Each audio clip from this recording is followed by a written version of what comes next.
रामगढ़ छोटा सा गांव था। दिन में खेतों की चहल पहल, तालाब पर औरतों की हंसी और बच्चों की किलकारियां गूंजती। सब कुछ सामान्य दिखता, लेकिन सूरज ढलते ही गांव बदल जाता। दरवाजे बंद हो जाते, गलियां वीरान हो जाती। वजह थी गांव के बाहर खड़ा वो पुराना पीपल का पेड़, जिसे देखकर हर किसी की रूह कांप उठती। तू उधर मत जा, वहाँ रात को भूत रोते हैं। हाँ, मेरी अम्मा कहती है उस पेड़ में कोई रहता है। तभी वहाँ पर गांव के बुजुर्ग श्यामलाल आते हैं और बच्चों को चेतावनी देते हैं। अरे कान खोल कर सुन लो, अंधेरा होने से पहले ही घर पहुंच जाना ठीक है। उस पीपल के पास जो गया वो लौटा नहीं बेटा। भगवान बचाए उस दिशा से, दिन में भी दिल कांपता है वहाँ देख के। गांव में दो लड़कियां रहती थी, अनामिका और स्वरा। दरअसल वे शहर पढ़ाई के लिए चली गई थी और बरसों बाद इस गांव लौटी थी। दोनों जवान, निडर और जिज्ञासु स्वभाव की थी। गांव लौटते ही उन्होंने देखा, शाम होते ही हर कोई घरों को भाग रहा है। बच्चे खेल छोड़कर गलियों से भाग रहे हैं और ठीक उसी वक्त बुजुर्ग श्यामलाल चौपाल पर बैठे उन्हें डरावनी कहानी सुना रहे थे। अनामिका और स्वरा भी वहीं जा पहुंची।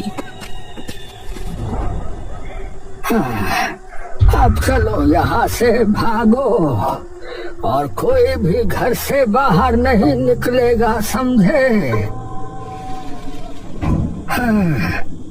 भूत हो या शाप, कुछ तो है वहाँ। हम बुजुर्गों ने बहुत हाथ से देखे हैं। हाँ, मगर आज जब सबको डरता देखते हैं तो सच मानो हमें भी जानने की इच्छा हो रही है। तुम दोनों शहर में रहकर सब भूल गई हो। यहाँ रात ढलते ही हवाएं भी अजीब तरह से साए साए करने लगती है। जिज्ञासा अच्छी चीज है, लेकिन उसके साथ सावधानी का होना भी उतना ही आवश्यक है बेटी। गांव वाले उस दिशा की ओर झांकते तक नहीं थे। लोग मानते थे कि उस वृक्ष के नीचे कोई कैद है, लेकिन असलियत कोई नहीं जानता था। लेकिन ऐसा क्या है उस पेड़ में जो सब लोग पेड़ की तरफ देखना तक नहीं चाहते? क्या वाकई वहाँ कुछ है? डरने से सच नहीं बदलता स्वरा, असलियत का पता तो वहीं जाने पर होगा। बेटिया, ऐसी बातें मुंह से मत निकालो। वो जगह तुम्हारे जैसी नादान लड़कियों के लिए नहीं है। दादा, अगर असलियत किसी को नहीं पता तो ये मान्यता कैसे फैली? क्योंकि जिसने भी उस पेड़ के पास कदम रखा वो लौट कर गाँव में दिखाई नहीं दिया। नाम पहचान सब वही खत्म हो गया। या तो वो कहानियों में गुम हो गए या फिर आपके डर ने उन्हें निगल लिया। इतना कहकर दोनों अपने घर चली गई, लेकिन वो बात उन्हें बहुत ही अजीब लग रही थी। क्या आज भी भूत प्रेत होते हैं या फिर ये सब बस किस्से कहानियां हैं? घर पहुंचते ही इतने सालों बाद गांव आए हैं और टाइम पास के लिए भूत वाली कहानी मिल गई। लोग चाहे जो कहें, लेकिन अगर सच में उस पेड़ के पास कुछ है तो हमें पता करना चाहिए। तो हमेशा ऐसे ही बोलती है, लेकिन अगर सचमुच कुछ हुआ तो भी डरकर भागना सही नहीं है। सच का सामना करना चाहिए। एक रात अनामिका ने एक बेहद अजीब सपना देखा। उसने देखा कि एक बूढ़ा आदमी सफेद लंबे बालों वाला कांपते हाथों से उसकी ओर बढ़ रहा है और उसे आवाज दे रहा है। मुझे मुक्त करो, मेरी मदद करो, वरना सब नष्ट हो जाएगा। स्वरा, मैंने सपना देखा। एक बूढ़ा आदमी मदद मांग रहा था, कह रहा था मुक्त करो वरना सब नष्ट हो जाएगा। ये तो बहुत डरावना है, लेकिन इसका मतलब क्या हो सकता है पता नहीं, लेकिन जो भी है वो बहुत बुरा और डरावना था। कुछ दिनों तक वही सपना उसे बार बार आने लगा। फर्क बस इतना था कि अब वही सपना स्वरा को भी आने लगा। स्वरा ने अनामिका को अपनी बात बताई। अनामिका, मैंने भी वही सपना देखा, वही बूढ़ा, वही शब्द, वही मदद की पुकार। कमाल है, एक ही सपना हम दोनों को, ये संयोग नहीं हो सकता। अगली सुबह जब वो गांव में घूमने निकली तभी थोड़ी परेशान दिखी और उन्हें सामने चौपाल पे श्यामलाल दिखा गए। उनके पास जाकर उन्होंने कहा, दादा, हमें अजीब सपने आ रहे हैं। पेड़ और कोई बूढ़ा आदमी दिखता है, लगता है जैसे हमें सच दिखाया जा रहा हो। अरे सपने कभी कभी हमें चेतावनी देते हैं, कभी वो चेतावनी, कभी सच और कभी सपने सपने ही होते हैं। तो हम इसे क्या समझें? अरे इसे सपना समझकर भूल जाओ, और क्या। इतना कहकर श्यामलाल वहां से चले जाते हैं। लेकिन अनामिका और स्वरा कुछ सोचती है और उसी शाम दोनों ने हिम्मत जुटाई और उस वृक्ष के पास पहुंची। सूरज ढल चुका था, चारों ओर धुंध और अजीब सा सन्नाटा था। पीपल के नीचे मिट्टी उखड़ी हुई थी, वहां से एक अंधेरी सुरंग जाती दिखी। अनामिका देख, यहाँ पर एक रास्ता है। अरे हाँ, चल चलते हैं, आज सच का पता लगा ही लेते हैं। दोनों ने हाथ कसकर पकड़े और मशाल लेकर उस अंधेरे सुरंग में उतर गई। मशाल की लौ कांप रही थी, जैसे हवा भी उन्हें रोकना चाहती हो। अनामिका, हम अंदर तो आ गए हैं, लेकिन यहाँ अंधेरा बहुत गहरा है, मुझे बहुत डर लग रहा है। हाथ पकड़ो स्वरा, डर कर कुछ नहीं मिलेगा, हमें सच जानना है। मशाल की लौ भी अजीब तरह से हिल रही है, लगता है जैसे कोई हमें देख रहा हो। सावधान रहो, हर कदम सोच समझ कर रखना, यह सिर्फ अंधेरा ही नहीं, खतरा भी है। सुरंग के अंधेरे में चलते हुए अचानक अनामिका और स्वरा को किसी बूढ़े आदमी की आवाज सुनाई दी। बेटियों, मेरी मदद करो, मैं यहाँ कैद हूँ, मुझे बचाओ। अनामिका और स्वरा ने देखा कि ये आवाज तो किसी अदृश्य दिशा से आ रही थी। अचानक उनके सामने एक परछाई हुई जो धीरे धीरे आकार ले रही थी। अनामिका, क्या वो नहीं बूढ़ा है? हाँ, उसकी आत्मा हमें बुला रही है, हमें उसकी मदद करनी होगी। वहाँ बूढ़ा रोता हुआ एक जंजीर से बंधा था। उसकी आंखों में डर और आशा दोनों झलक रहे थे। बाबा, आपको ऐसे किसने जंजीरों से जकड़ा है?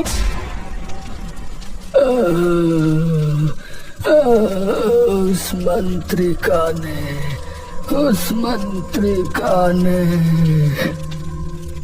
मंत्रिका कौन है?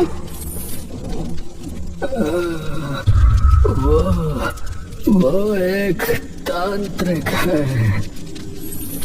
लेकिन आपको ऐसे जंजीरों में क्यों जकड़ के रखा है? वो मुझसे बड़ी तांत्रिक बनना चाहती है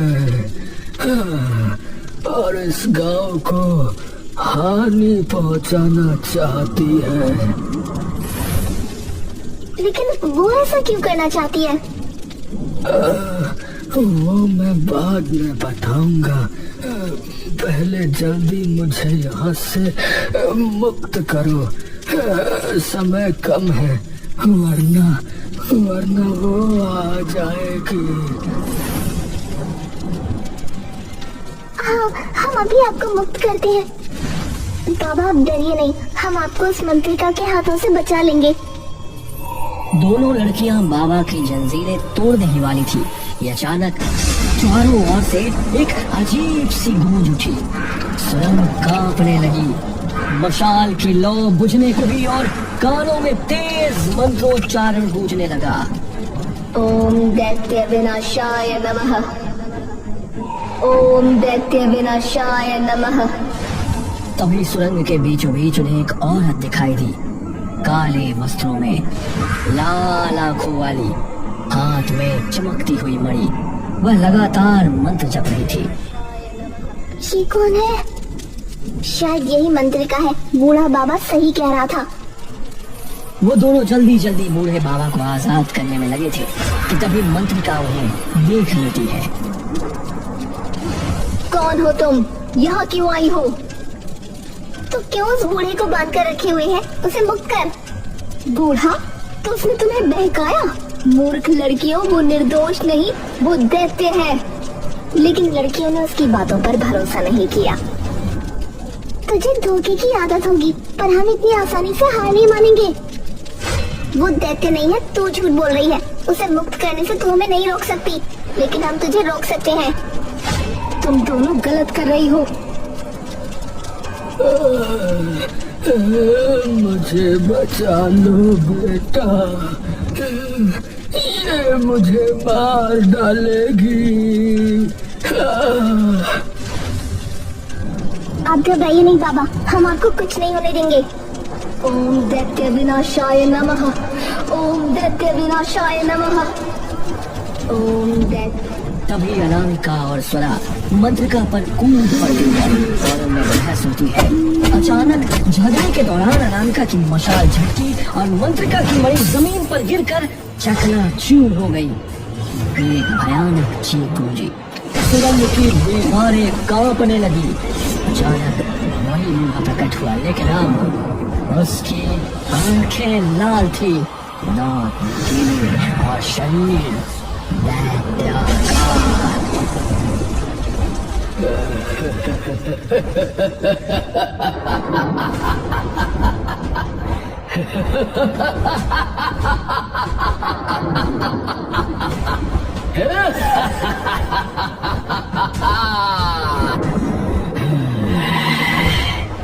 आखिरकार आजाद हो गया मैं।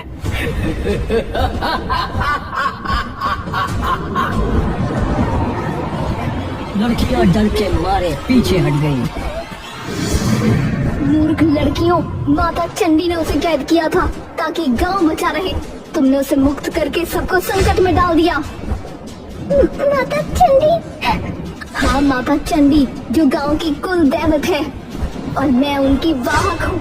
इस दैत्य से गांव को बचाने के लिए माता ने मुझे चुना था। माफ कीजिए, हमें लगा आप बुरी तांत्रिक हो।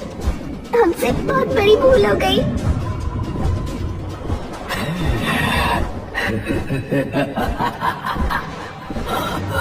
कोई नहीं बचा सकता तुम्हारे गांव को।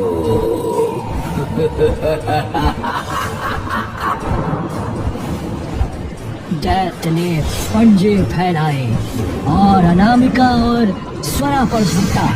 तभी मंत्रिका उनके सामने आ खड़ी हुई। नहीं दैत्य, पहले तुझे मुझसे लड़ना होगा।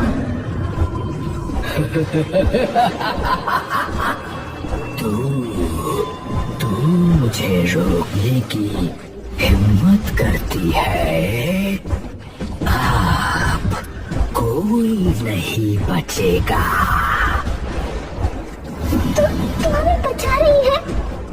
हाँ बेटियों, मेरी नियत यही थी, तुम्हें सुरक्षित बाहर निकालना ही मेरा काम है।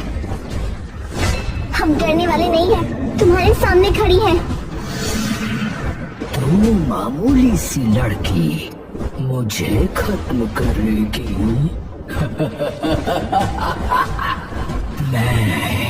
मैं तुम सबको खत्म कर दूंगा।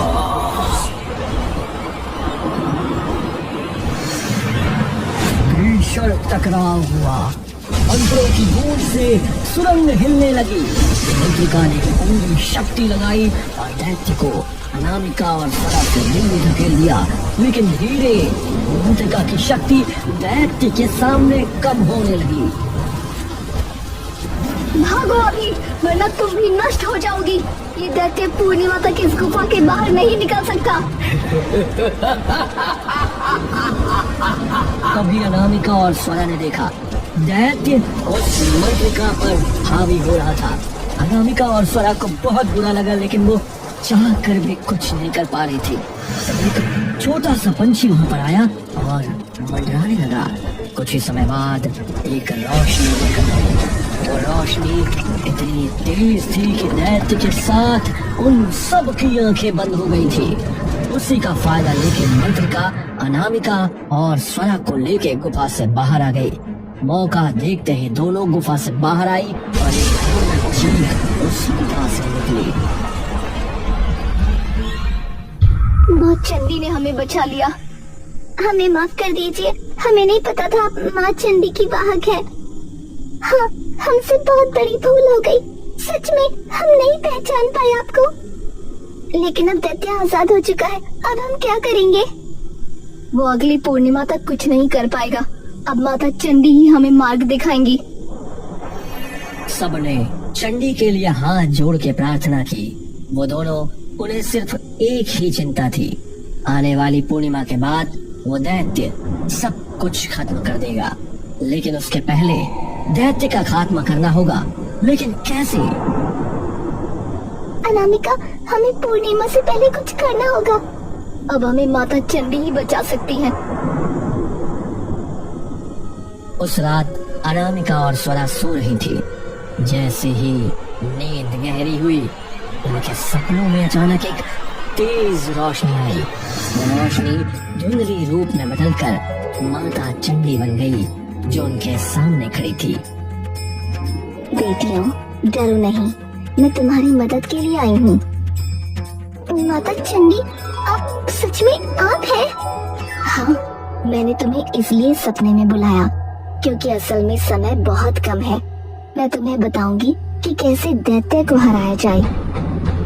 माता चंडी ने दोनों के सामने दैत्य को मारने की योजना स्पष्ट की। उन्होंने दिखाया कि किस तरह पूर्णिमा की रात वृक्ष के नीचे गुफा में अग्निकुंड और मंत्रों की सहायता से दैत्य का दैत्य स्वरूप समाप्त किया जा सकता है। उसने कहा कि उनके रक्त की एक बूंद और अग्नि का संगम वृक्ष के जड़ों में डालना अनुष्ठान का अंतिम हिस्सा होगा, जिससे दैत्य को कैद किया जा सकता है। हम करेंगे माता चंडी, लेकिन ध्यान रखना, डरना नहीं है। दैत्य तुम्हें डराएगा, तुम्हारे मन को कमजोर करेगा। तुम दोनों को अपने साहस और विश्वास से काम लेना होगा। माता चंडी ने दोनों को मंत्रों की आवाजें और अग्निकुंड की तैयारी का अभ्यास करवाया। उसने दिखाया कि दैत्य प्रकट होते ही कैसे उसकी शक्ति को कम किया जा सकता है और कैसे उसका शरीर धीरे धीरे राख में बदल सकता है। जब दैत्य प्रकट होगा, तुम दोनों केवल अनुष्ठान और मंत्रों पर ध्यान दो। डर के सामने मत झुको। याद रखना, ये लड़ाई सिर्फ बाहरी नहीं, अंदर की भी है। जैसे ही शाम हुई, मंत्रिका अनामिका और स्वरा ने माता चंडी की हिदायतों को याद करते हुए पूर्णिमा की रात के लिए डरते हुए वृक्ष के गुफा में तैयारी शुरू कर दी। चारों ओर दीपक जलाए गए और मंत्रों का जाप शुरू किया। ओम दैत्य विनाशाय नमः, ओम दैत्य विनाशाय नमः। माता चंडी ने सब सिखाया, अब हम तैयार हैं। अब दैत्य को मरना ही होगा। जैसे ही उन्होंने मंत्र पढ़ना शुरू किया और रक्त अग्नि का संगम किया और वृक्ष को जड़ों पर डाला, जमीन कांपी और आसमान में काले बादल छा गए। दैत्य प्रकट हुआ, उसकी लाल आंखें भड़क रही थी। तुम मुझे बांध नहीं सकती। मैं अजेय हूँ।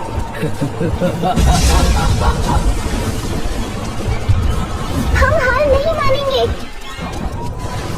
अग्नि की लपटें ऊंची हो गई, मंत्रों की आवाज दैत्य के चारों ओर गूंजने लगी।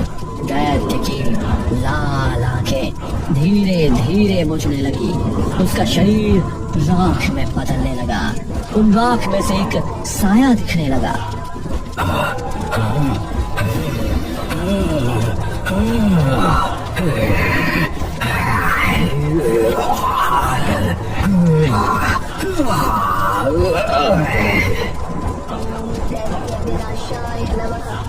जैसे ही दैत्य राख में बदलने लगा, अचानक चारों ओर धुंध गहरी हो गई। उस धुंध के बीच एक रोशनी फैलने लगी और उसी रोशनी से बूढ़ा दादा प्रकट हुए। उनका रूप अब शांत था और आंखों में गहरी पीड़ा थी। देखो दादा। बेटियों, तुमने मेरी आत्मा को मुक्त किया। अब हमें सुकून मिलेगा। लेकिन दादाजी, आप कैसे यहाँ और दैत्य के रूप में कैसे कैद हुए? तभी पूरा दृश्य बदल गया, मानो समय पीछे लौट गया हो। बरसों पहले यही गांव, लोग समृद्ध थे। गांव का रक्षक था वही बूढ़ा दादा, जो उस समय एक शक्तिशाली तांत्रिक और जादूगर था। शुरू में तो वह गांव की रक्षा करता था, लेकिन धीरे धीरे उसका हृदय घमंड और शक्ति के भूख से भर गया था। अब मैं ही इस गांव का स्वामी हूँ। मेरी शक्ति के बिना कोई श्वास भी नहीं ले सकता। लोग डर के साए में जीने लगे। दादा बलिदान मांगने लगा, गांव वालों को अपने वश में करने लगा। उसकी आंखों में लालच और चेहरे पर अहंकार था। हे माता, हे देवी, हमें बचाइए, ये हमें नष्ट कर देगा। हमें बचाइए माता। तभी गांव की कुल देवी चंडी प्रकट हुई। सफेद आभा, लाल तिलक और तेज से चमकता हुआ रूप। रुक जा, तू अपनी शक्ति का दुरुपयोग कर रहा है। ये गांव मेरा है, मैं इसकी रक्षक हूँ। मुझे कोई नहीं रोक सकता, न तू और न तेरा ये श्राप। मैं अमर हो जाऊंगा। दादा ने चंडी को ललकारा, मंत्रों से युद्ध छेड़ दिया, लेकिन देवी के सामने उसकी शक्ति कमजोर पड़ गई। देवी ने दंड देते हुए अपने त्रिशूल से धरती पर आघात किया। अहंकारी, तू दैत्य बनकर उसी वृक्ष की जड़ों में कैद रहेगा। जब तक तेरी आत्मा अपने पापों का पश्चाताप नहीं करेगी, तू शांति नहीं पाएगा। और देखते ही देखते दादा का रूप विकृत होकर दैत्य में बदल गया। उसकी आंखें लाल, शरीर भयानक और जंजीरों में जकड़कर पीपल की जड़ों के नीचे कैद हो गया। गांव डर के साए में जीता रहा और यही बन गया श्रापित वृक्ष। धूप छट गई। बूढ़ा दादा आंसू भरी आंखों से अनामिका और स्वरा को देख रहे थे।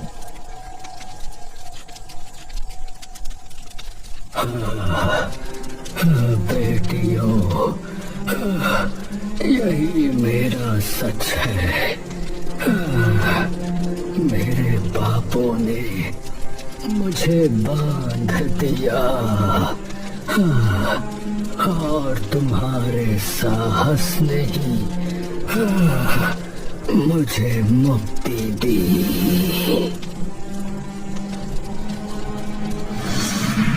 तभी प्रकाश का एक गोला बना और उसी से माँ चंडी प्रकट हुई, लेकिन इस बार वो भयावह नहीं बल्कि कुल देवी के दिव्य स्वरूप में थी। आप तो गांव की रक्षक देवी है। हमें लगा आप तांत्रिक थी। मैं तुम्हारे गांव की कुल देवी हूँ। मुझे चंडी नाम से पूजा जाता है, लेकिन जब दैत्य की शक्ति बढ़ने लगी तो मैंने खुद को गुप्त रूप में छिपा लिया ताकि सही समय पर उसे रोक सकूं। माँ चंडी ने दोनों लड़कियों के सिर पर हाथ रखा, उनकी आंखों में आत्मविश्वास और साहस भर दिया। बेटियों, तुम्हारे साहस से ही आज ये श्राप टूटा है। डर ने जिस सच को छुपाया था, तुम्हारे विश्वास ने उसे उजागर किया। माँ, हमने गलती से दैत्य को मुक्त किया, लेकिन आपने हमें रास्ता दिखाया। यही नियति थी। जब तक इंसान अपनी गलती नहीं देखता, वो सुधार नहीं पाता। तुम दोनों इस गांव की सच्ची रक्षक हो। इतना कहकर देवी का स्वरूप आकाश में विलीन हो गया, लेकिन उनके आशीर्वाद की रोशनी पूरे गांव पर फैल गई। गांव के लोग अगले दिन देख रहे थे कि श्रापित वृक्ष तो अब सामान्य लग रहा था। उसके नीचे कोई आहट, कोई चीख नहीं थी। पहली बार गांव में सुकून और आजादी की हवा बही। इस तरह अनामिका और स्वरा के साहस, चंडी के मार्गदर्शन और दादा की आत्मा की मुक्ति से रामगढ़ गांव उस श्राप से हमेशा के लिए आजाद हो गया।